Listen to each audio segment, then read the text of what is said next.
Hey guys, welcome back to another video on my channel. I am Brittany. This is BecoolB, and today I have the pleasure of sitting with Mike from Trill Advised. Mike is from Trill Advised, which is from the channel Studio 217. Make sure you go check him out. Today we are reviewing iPhone 10 versus the iPhone 8 Plus. We filmed the iPhone 10 version on Studio 217. So on Mike's channel. So if you want to see that, make sure you click the link. I'll probably put it up here. It'll definitely be listed down in the box below, but make sure you go check that out first, and then come back over here as we try to battle out the top two phones offered from Apple. And as two Apple fans, we would say the top two phones in the world. Yeah, the top two phones in the world. I think that's fair to say. Top two phones in the world. So on Mike's channel for Trill Advised, we talked about three quick reasons as to why the iPhone 10 might be better than the 8 Plus. And I am here, get that out of here. And I am here to give you the rundown on why the 8 Plus is definitely better than the iPhone 10. So what's your first point? BecoolB. Or Brittany, you can call me Brittany. My first point is price. So the iPhone 8 Plus, which is what I currently use and what I actually have, is $200 cheaper than the retail for the iPhone 10. So if you are somebody that likes to, you know, think about the price before just jumping into a brand new piece of tech, that's something for you there. I do want to point out that both of the phones use the same A11, is it Bionic chip? Bionic chip, that's right. The Bionic chip, which is basically the processor. So that means that they're both gonna be super fast. And that's true. I mean, they both have the Apple's A11 X Bionic chip. Both phones are insanely powerful, more powerful than the average person will ever need their cell phone to be. I mean, unless you're planning to edit movies, which you can do on both phones. You can edit 4K video on both phones, but even at that point, you'd have to be pushing your phone to an insane processing limit to notice a difference between the two. And even then, it'd be a very slight difference, if one that's noticeable at all. This one does have slightly more RAM, but again, with what you're gonna use your cell phone for, you'll probably never get to the point where you would notice that. Yeah, that's true. I mean, if you want to think of like a personal bit, I particularly got the iPhone 8 Plus because I had the 6 before.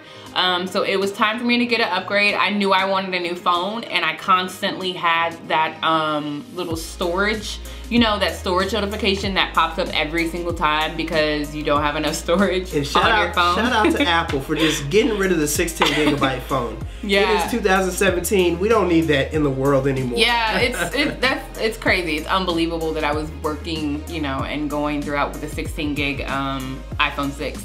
So I upgraded and I got the 64 gig, which the only options for the 8 Plus was the 64 gig as well as the 256. Same in the iPhone 10, which I think is kind of an interesting choice from Apple to get rid of the 128 gigabyte model. I think that's kind of like the sweet zone that most people would have went for. Yeah. But you know, 64 gigabytes for some people is more than they need. I personally would prefer more.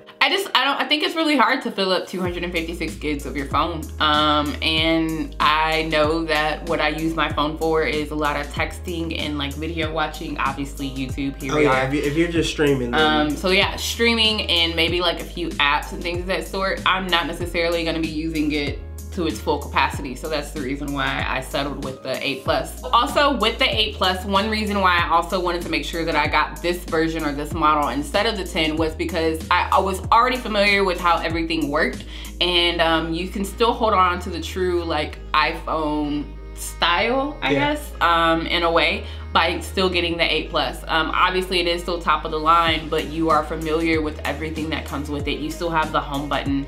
There still is some small parts of the bezel, even though it is a larger screen.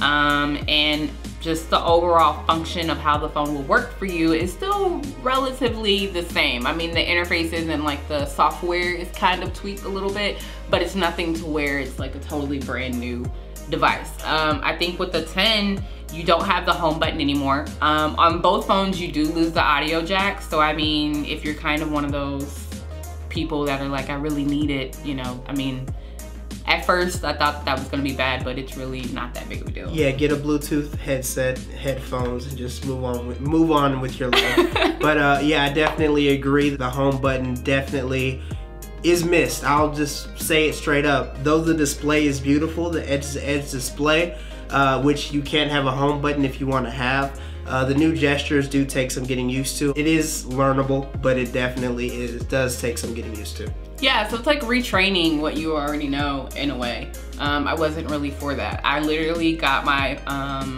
new phone, or the 8 Plus, in a matter of about 15 or 20 minutes. And I came and I switched over all of my information from the cloud, or like the backup, whatever, from my computer. And I literally kept going. I didn't have time to like stop or to like learn a new phone. It was just kind of like, I gotta, you know, I'm getting a new phone, but I gotta keep moving at the same time. So I was really happy about that, which I'm sure is okay with the iPhone 10. Yeah, it is fine. I mean, it's nothing that would make me not want the iPhone 10, but I will say if you're coming to the iPhone from an Android device, it might be a little bit easier for you.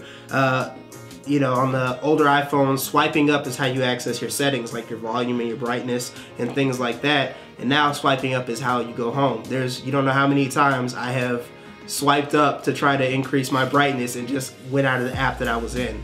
So that's definitely something that is missed. Overall, I definitely feel like the 8 Plus is completely better than the 10. What are you gonna use all of that for? I don't even think he knows what he's gonna use. I have some ideas. All of that for. So last but not least, it looks like one of the other defining factors of having the 8 Plus, which I think is rather cool, is using the full screen mode. You're able to actually use the entire full screen, whereas on the 10, you still have this little notch up here. When you actually watch something in full screen, it's part of it is kind of like cut off. So as you can see on these two videos, you have the full screen where it's like all screen here, and then this one, I mean, it is technically still all screen, but that little notch on the other end right here is what kind of takes apart from the overall picture. So I mean, that is kind of sort of a downfall for some people because they don't get the full access of a quote unquote full screen